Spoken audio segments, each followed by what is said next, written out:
Assalamu alaikum warahmatullahi wabarakatuh. Welcome to the second lecture of Industrial Automation course. We are still in the introductory phase of the course, and in this lecture we will be discussing various issues pertaining to industrial automation. Okay, there are two categories of automation in any production system. First is automation of the manufacturing system itself in regards to the factory automation, and computerization of the manufacturing support system. The two categories overlap with each other because of manufacturing support system are connected to the factory manufacturing systems, and when they overlap with each other we call it computer integrated manufacturing, or CIM. So the overall picture of the production system, this is the production system where you have a manufacturing support system and the factory system. When we do the computerization of the manufacturing support system and automation of the production system, then we call this whole system as computer integrated manufacturing. Next. Okay, automated manufacturing system consists of various things. For example, we have in automated system, we have automated machine tools, automated part transfer lines, automated assembly system, and various industrial robots to perform various types of tasks, and automatic quality control system, and automatic material handling and storage system as well. We will discuss each of them separately as well. Before we go into the individual components of automation, let us discuss a little bit about what are the different types of automation. There are three basic types. One is fixed automation, programmable automation, and flexible automation. So fixed automation is suited for high production quantities with huge initial investment and relatively low product varieties. Okay.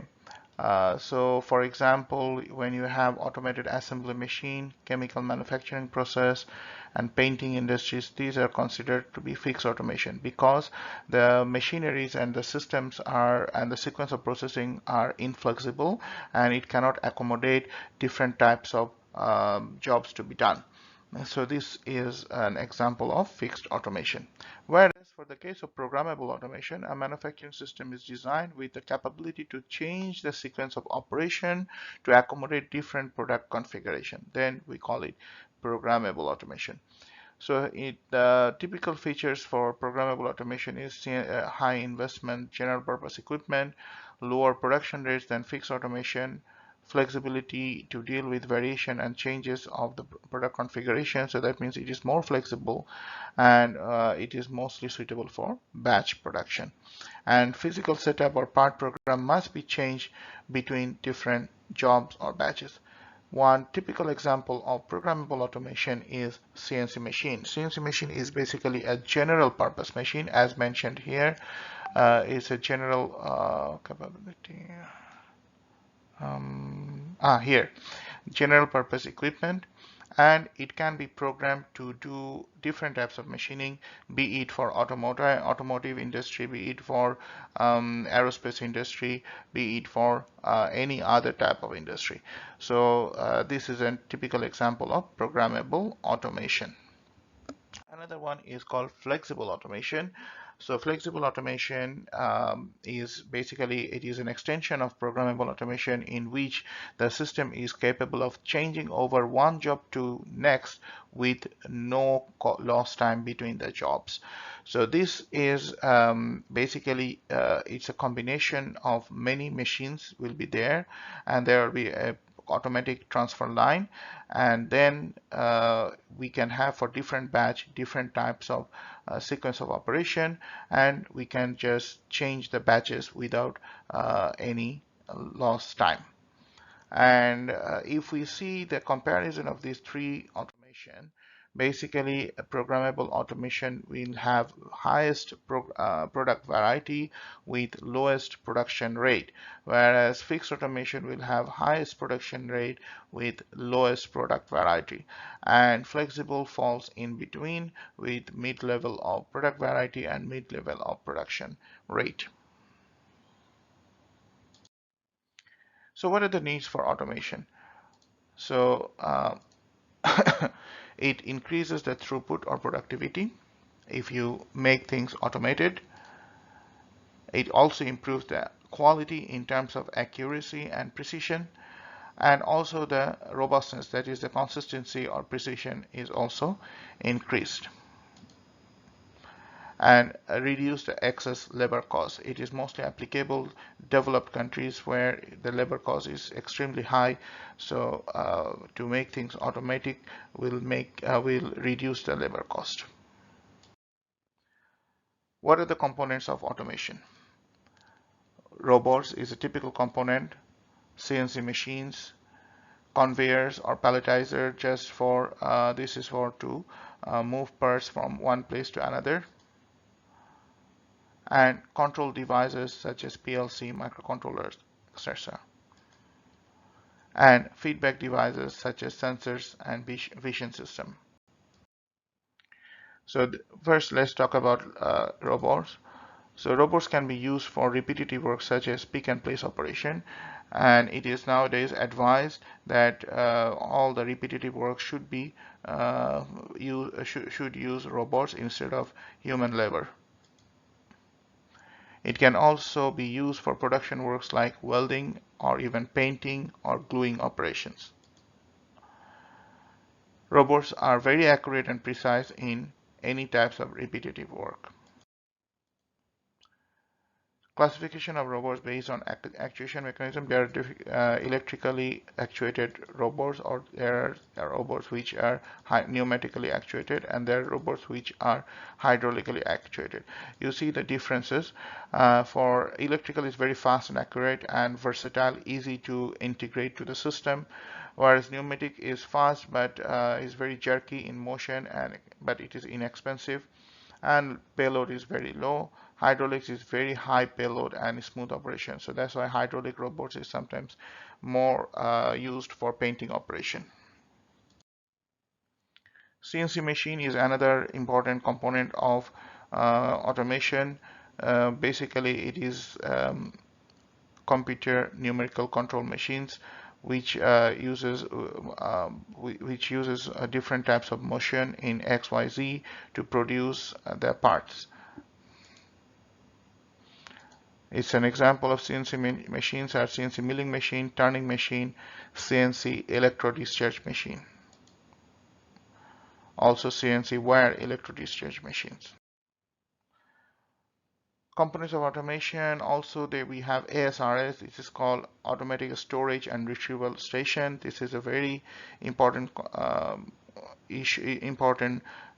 component of any automation.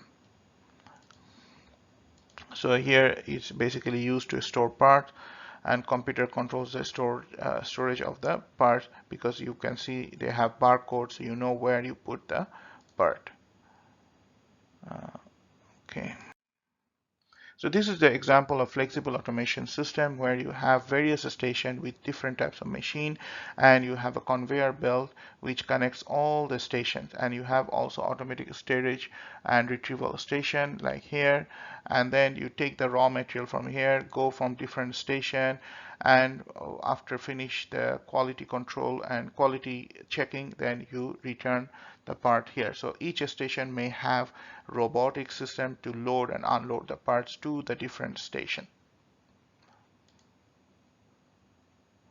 So this is the use of conveyor. Okay. So conveyor are also equipped with sensors, usually limit switches. When the part arrives, it understands that that the part has arrived to this station, and then the robot system will start to work and load the part on the station.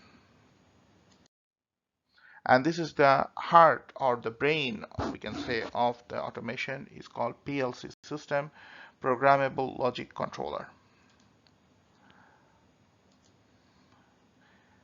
So the way to program it is using ladder logic system. This is a robust computer designed for industry and easily understandable by the electrician and technicians. So so the ladder logic programming is quite easy to understand and grasp.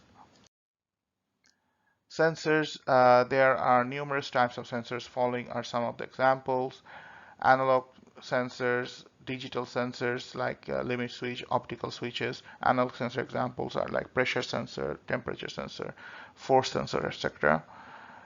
Contact sensor like limit switch, proximity sensor or non-contact sensor like optical limit switch. So there are various types of sensors available which are used in industry. Vision system is also another important aspect.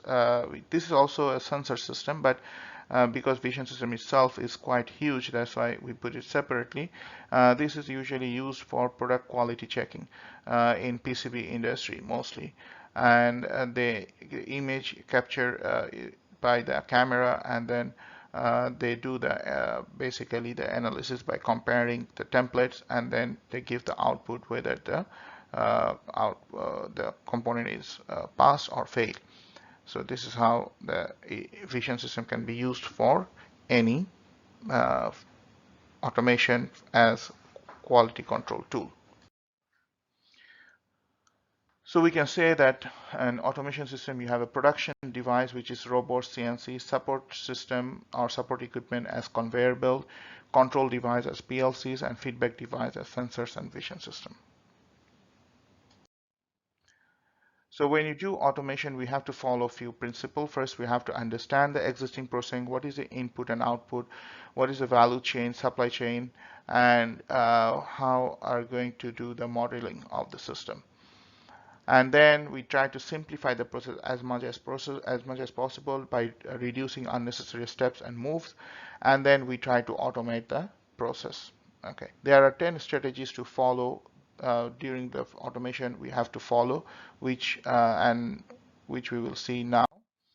So first we have to see that we do a dedicated operation for each machine. We try to combine the operation so that one machine can do multiple operation, and also simultaneously we try to do the operation so that it saves time. We we increase the flexibility and improve material handling and storage. We do online inspection so that we don't have to really bring it to the different station during on the machine. We try to do the inspection, and we do optimization of the process so that it saves time and gives best output. And finally, we try our best to do the computer integration. So we bring a computer integrated manufacturing system.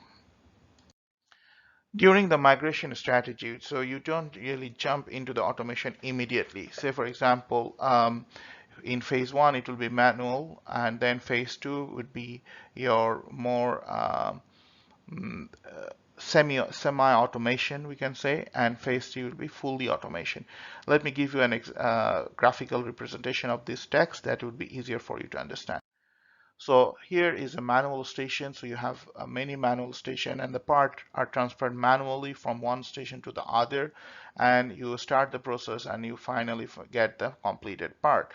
Then this is the first stage of the system without any automation. In the second stage, you will try to do the automation for these individual cells. Maybe you can, instead of manual machine, you put CNC machine there, and then you try to automate fully by even part transfer through conveyor belt and robotic system, part loading, unloading, and transfer to robots and conveyor belt. So this is called full automation. So the so basically what we are going to have here is that as the product demand is increased, so we go from phase one to phase two and phase three. So if there is no demand in the product, because of course when you do automated system, your throughput will increase, so you have to have this demand of your product so that it is worth to carry out automation. And cost justification, of course, you have to invest some money for automation and you need to get return of that money as soon as possible. So you may have to calculate the payback period in years, that how much total cost you have invested on the automation, and then divided by the annual wages of the labor and the benefit for workers who are replaced. So so this is W, so that means positive. And then you have the L is savings in terms of productivity, and D is the depreciation allowance, that because all your machine will have depreciation, so you have to minus these things, and you have to minus the system maintenance cost as well, and also for additional staffing costs for maintenance and programming. So these three are negative and these other two are positive. So then you can get the return years, payback period. So this is how you can calculate. Okay, and when you design, this is a simple automation design, system design. So for example, you want to automate the making of shaft. Okay, so first what you have to do that how many shafts you want to produce, and then your robot will load the part to the CNC machine, CNC turning machine, and then robot will, after finish the part, robot will load the part into the QC station. Maybe you can use some sensory mechanism or vision system to see your shaft meets the dimensional accuracy or not. So if it meets the dimensional accuracy, then that means your total part is passed. If not, then you scrap the part. And once it passed, that means you increase the total number. You increase the current number, and if you compare the total number and current number are same, then you stop the process. Otherwise, you will go back to load the another part into the system, into the machine. So this is what is explained, the same thing here, how you design a simple automation system of making shafts. Okay, let me see if we have more slides. Yeah, I think these are some example of robots on the automobile industry, robots on, this is, I suppose, a painting industry, and this is a simple CNC PCB making system. And we have also inspection system like this called CMM, coordinate measurement system, which can be used in the shaft industry as well to measure the dimension of the shaft. And this is a vision system to check the part as well. So that is all for today. I think we have nothing more to say for today's lecture. If there's anything, feel free to contact me. Assalamu alaikum wa rahmatullahi wa barakatuh.